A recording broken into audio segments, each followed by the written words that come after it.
பார்த்து கொண்டு இருப்பது உங்கள் கௌசிக ரிவ்யூ. சரி வாங்க வீடியோக்குள்ள போய் என்ன நடக்க போகுது அப்படின்ற இன்ட்ரெஸ்டிங்கான விஷயத்தை தான் நீங்கள் அந்த வீடியோவில் பார்த்து தெரிஞ்சுக்க போகிறீங்க. அதுக்கு முன்னாடி உங்களுக்கு இன்னொரு இன்ட்ரெஸ்டிங்கான தகவலை தான் நாம ஷேர் செய்ய வந்திருக்கோம். அது என்னடா அப்படின்னு சொல்லிட்டு பார்த்தீங்கன்னா, இப்போ கோர்ட்டுக்கு போயிட்டாங்க. யார் கூட அப்படின்னு சொல்லிட்டு பார்த்தீங்கன்னா, அந்த குற்றவாளியை கோர்ட்டில் அழைச்சிட்டு போகிறாங்க. அந்த கேள்வியும் மறுபட்ட அந்த கிழவனையும் தான். ஏன் எதனால் அப்படின்னு சொல்லிட்டு பார்த்தீங்கன்னா, தப்பு செஞ்சவன் உப்பு தண்ணி குடிச்சே ஆகணும்னு சொல்லிட்டு சொல்லுவாங்களா, அது போல தான் தப்பு செஞ்சது இவங்க தான். வெண்பாவை கடத்தந்தோட மட்டும் இல்லாமல் இவங்க இன்னும் நிறைய குழந்தைங்களை கடத்தி இந்த மாதிரி விட்டுருக்காங்க. அதனால் இவங்களும் சும்மா விடக்கூடாது அப்படின்னு சொல்லிட்டு ஒரு முயற்சியில் இறங்கியிருக்காங்க. நம்ம மல்லியும் மறுபக்கம் தீபக்கும் விஜய்க்கு அந்த விஷயம் நல்லாவே தெரியும். தீபக் என்ன சொல்கிறாரு அப்படின்னு சொல்லிட்டு பார்த்தீங்கன்னா, இப்போ உன் குழந்தை இன்னொரு நாளைக்கு இன்னொருத்தர் குழந்தை, இதுக்கு முன்னாடி எத்தனை குழந்தை, இவங்களை இப்படியே விட்டால் இவங்க ஒரே அடியாக எல்லாரோட குழந்தையும் சுடுகாடாக ஆக்கிட்டுருவாங்க. இவங்கள மாதிரி ஆளுங்களெல்லாம் சும்மா விடக்கூடாது. பல குழந்தைகள் இப்போ தொழிலாளர்களாக அங்கங்கே கஷ்டப்பட்டுன்னு இருக்காங்க. குழந்தை தொழிலாளிகளே இருக்கக்கூடாதுன்னு சொல்லிட்டு சொல்கிறேன். இந்த உலகத்தில் எத்தனை குழந்தை தொழிலாளர்கள் இருக்காது தெரியுமா? ஊருக்கு ஊர் தெருக்கு அப்படின்னு சொல்லிட்டு ரொம்பவே ஃபீல் பண்ணி கதறி ஃபீல் பண்ணுற மாதிரி தீபக் சொல்லியிருக்காரு. ஏன்னா தீபக்கும் ஒரு பொன் குழந்தை இருக்குது. அதனால் எல்லாரும் நல்லா இருக்கணும், எல்லாருக்கும் உரிமை இந்த உலகத்தில். ஆனால் இவங்க இருந்து இவங்களோட சுயநலத்துக்கோசரம் இந்த மாதிரி கேவலமான எச்ச வேலையெல்லாம் செஞ்சுட்டு இருக்காங்க. இவங்களை இப்படியே விடக்கூடாது அப்படின்னு சொல்லிட்டு முடிவு எடுத்து நம்ம தீபக் இந்த மாதிரி ஒரு ஆக்ஷன் எடுக்கிறாரு. இது ஒரு நல்ல மாற்றம் தான், நல்ல ஒரு விஷயம் தான். இது தப்பு சொல்ல யாராலையும் முடியாது. ஏன்னா இந்த மாதிரி ஒரு மாற்றம் யாரும் கொண்டு வரணும். தப்பு செஞ்சவங்களும் தட்டி கேட்கணுங்க. தட்டி கேட்காத வரையும் எல்லாரும் தப்பு அதிகமாக செஞ்சுட்டு போயிட்டே தான் இருப்பாங்க.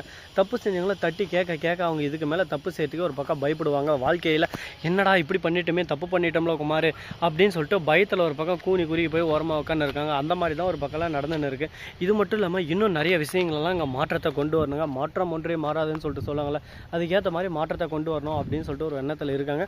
ஆனால் என்ன பண்ண போகிறாங்க, ஏது பண்ண போகிறாங்க, எப்படியெல்லாம் கொண்டு வர போகிறாங்க, அப்படி தான் மெயின் கதையே இருக்குது. அது மட்டும் இல்லாமல் நம்ம வெண்பாக்குறாங்களா, அவங்க இருந்துன்னு வராங்க. வந்ததோட மட்டும் இல்லாமல் அங்கே செம்ம பேச்சு பேசுகிறாங்க. வெண்பா இருந்துன்னு ஏன் கடத்தின்னு போயிட்டு என்னென்ன பண்ணாங்க தெரியுமா, என்ன எந்த அளவுக்கு குடும்பப்படுத்தினாங்க தெரியுமா. அது மட்டும் இல்லாமல் இந்த மாதிரி நிறைய குழந்தைகள் அங்கே இருந்துச்சு. இவங்கள மாதிரி ஆளுங்களை சும்மா விடாதீங்க, இவங்களுக்கு தூக்கு தண்டனை கொடுங்க அப்படின்னு சொல்லிட்டு வெண்பா ரெஃபர் பண்ணுறாங்க. உடனே பார்க்கணுமே, ஐயோ சார் நாங்கள் என்ன தப்பு செஞ்சோம், அப்படி எங்களுக்கு போய் தூக்கு தண்டனை அப்படி இப்படின்னு சொல்லிட்டு சொன்னால் உங்களை மாதிரி ஆளுங்களெல்லாம் இந்த உலகத்திலே இருக்க வைக்கக்கூடாது அப்படி இப்படின்னு சொல்லிட்டு ஒரு பக்கம். அது மட்டும் இல்லாமல் ஜட்ஜாக மருந்து உங்களோட டைம் வரும், நீங்கள் அப்போ பேசுங்க, அது வரையும் வாயை மூட்டிட்டு இருங்க அப்படின்ற மாதிரி திட்டிடுறாங்க. உடனே சரி ஓகே அந்த கேள்வி கேள்வினா சைலண்டாக இருங்க. அதே சமயத்தில் நம்ம தீபக் வாட்டு போட்டுன்னு ஒரு பக்கம் பேச ஆரம்பிச்சிடா. அதே சமயத்தில் தீபிகா அவங்க மேலேயும் இப்போ புகார் பாய போதுங்க.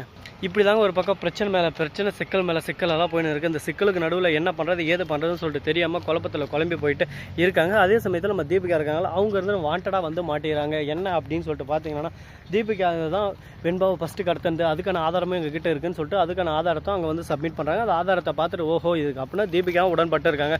தீபிகாவை விடக்கூடாது அப்படின்னு சொல்லிட்டு முடிவெடுக்கிறாங்க. தீபிகா மேலேயும் இப்போ புகார் பாயுது. உடனே தீபிகா பார்க்கணுமே துருன்னு திருவிழாக்கான போன மாதிரி முழிக்கிறாங்க. என்னடா தப்பு செஞ்சோம், நம்ம வாழ்க்கையில் எந்த ஒரு தப்பும் செய்யலை, ஆனால் நமக்கு மட்டும் ஏன் இந்த மாதிரியெல்லாம் ஒரு பக்கம் சோதனை வேதனைன்னு சொல்லிட்டு ஃபீல் பண்ணிட்டு இருக்காங்க. இதுக்கு தாங்க சொல்கிறது தன்வினை தன்னை சூடுன்னு சொல்லிட்டு.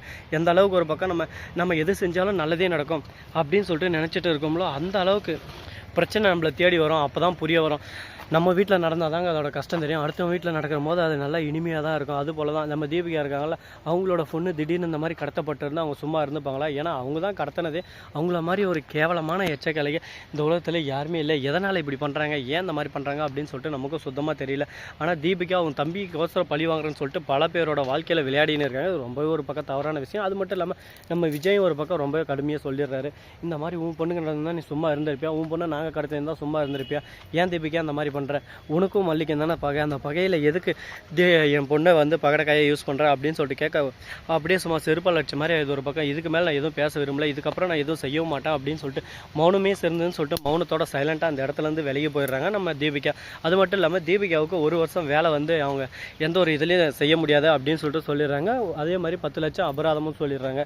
இதை கேட்டதும் தீபிகாவுக்கு ஹார்ட் அட்டாக்காக வந்துடுது. இருந்தாலும் நம்ம பண்ண தப்புக்கு தண்டனை இதுதான், அந்த தண்டனை நம்ம அனுபவிச்சு தான் தீரணும் அப்படின்னு சொல்லிட்டு ஒரு முடிவு எடுத்துறாங்க. இது ஒரு நல்ல ஒரு முடிவு தான். இருந்தாலும் நிறைய விஷயங்கள் எல்லாம் நம்ம கரெக்ட் செஞ்சே ஆகணுங்க. எந்தெந்த விஷயமெல்லாம் நம்ம சாதாரணமாக நினைக்கிறோமோ அந்த விஷயம் தான் அங்கே மிகப்பெரிய ஒரு பிரச்சனையாக உருவாகின்னு இருக்குது. அதில் ஒரு விஷயம் என்ன அப்படின்னு சொல்லிட்டு பார்த்தீங்கன்னா, நம்ம வெண்பா இருக்காங்களா, அவங்களோட மெயின் விஷயம் தாங்க. ஏன்னா அவங்கள இப்போ கடத்தினது மிகப்பெரிய ஒரு இதில் மாட்டிக்கிச்சு. இதுக்கு மேலே தப்பிக்க முடியாது. அதே மாதிரி விஜய் மல்லி இவங்க 2 பேருக்கும் ஒரு பிரிவினையை உண்டாக்கிடுச்சு. ஏன்னா விஜய் பேசின வார்த்தை எல்லாமே ஒரு பக்கம் நறுக்கு சுருக்குன்னு பேசிட்டாரு. ஆனால் நம்ம மல்லி அதை பெருசாக எடுத்துக்கல. மல்லியை பொறுத்த வரைக்கும் இது எல்லாமே நம்ம நல்லது தானே பேசினார். விஜய் வெண்பா மேலே இருக்கிற பாசத்தில் தான் பேசினார். நம்மளை அழிக்கணும்னு எந்த ஒரு ஆசையும் இல்லை அவருக்கு அப்படின்னு சொல்லிட்டு புரிஞ்சுக்கிறாங்க. புரிஞ்சுக்கிறதோட மட்டும் இல்லாமல் நாம் பண்ணதும் தப்பு தானே அப்படின்னு சொல்லிட்டு சைலண்ட் ஆகிடுறாங்க. சரி ஓகே விஜய் இருந்துன்னு வெண்பாவோட நல்லது, வெண்பா போயிட்டு நல்லா படிக்கணும், நல்லா ஸ்போர்ட்ஸில் விளையாடணும், ஸ்போர்ட்ஸில் கலந்துக்கிட்டு அவள் பெரிய இடத்துக்கு வரணும் அப்படின்னு சொல்லிட்டு அவள் நினச்சி தானே மல்லி பண்ணான். மற்றபடி மல்லி எந்த ஒரு கெட்ட எண்ணத்துலையும் பண்ணல அப்படின்னு சொல்லிட்டு நம்ம விஜயும் புரிஞ்சுக்கிறாரு. இது ஒரு நல்ல விஷயம். 2 பேரும் ஒரு பக்கம் புரிதலுக்கு வந்துட்டாங்க. இதுக்கப்புறம் இவங்க 2 பேரையும் பிரிக்கிறதுக்கு யாராலையும் முடியாது அப்படின்னு சொல்லிட்டு நம்ம திங்க் பண்ணிட்டு இருக்கோம். ஆனால் அது நடக்குமா நடக்காதா, இந்த தீபிகாவோட சூழ்ச்சியில் திரும்ப இவங்க வாங்கி அடி மேலே அடி வாங்கிட்டே இருப்பாங்களா அப்படின்னு சொல்லிட்டு பல சந்தேகங்கள் ஒரு பக்கம் போய்கிட்டு தான் இருக்குது. பார்ப்போம் அந்த சந்தேகங்களுக்கு நடுவில் இன்னும் என்னெல்லாம் நடக்க போகுது, என்னென்ன பரபரப்பான தகவலெல்லாம் ஒரு பக்கம் நாமளும் பரிமாற போகிறோம் அப்படின்ற விஷயங்கள்லாம் பொறுத்து இருந்து பார்த்தா தெரிய போகுது. பார்ப்போம் இன்னும் என்னென்னலாம் மாற்றம் தர போகிறாங்க, என்னென்னலாம் பண்ண போகிறாங்கன்னு சொல்லிட்டு. ஸோ இதெல்லாம் ஒரு பக்கம் போயின்னு இருக்க, மறுபக்கம் என்ன நடக்குது அப்படின்னு சொல்லிட்டு பார்த்தீங்கன்னா அதுக்கு முன்னாடி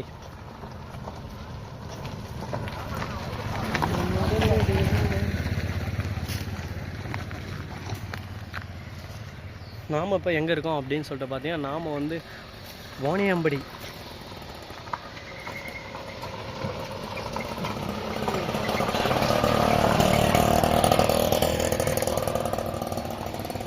வாணியம்பாடியில் இந்த ஆறு இருக்குல்ல, ரிவர், அந்த இடத்துல தாங்க இருக்கும். அந்த இடத்துல அப்படியே சும்மா ஒரு பக்கம் தண்ணியும் காணும், ஒன்றும் காணும், என்னதான் பண்ண போகிறாங்கன்னு சொல்லிட்டு தெரியல. இந்த வீடியோ பிடிச்சிருந்தா லைக் பண்ணுங்கள், கமெண்ட் பண்ணுங்கள், ஷேர் பண்ணுங்கள், டிங் பெல்லை தட்டி விட்டு போங்க. அப்போ தான் நான் போகிற அடுத்தடுத்த வீடியோ உங்களுக்கு உடனுக்குடன் நோட்டிஃபிகேஷன் வந்து கொண்டே இருக்கும். மிக்க நன்றி. தேங்க்ஸ் ஃபார் வாட்சிங். Tata, see you. நன்றி, வணக்கம், வந்தனம், வருக, தருக.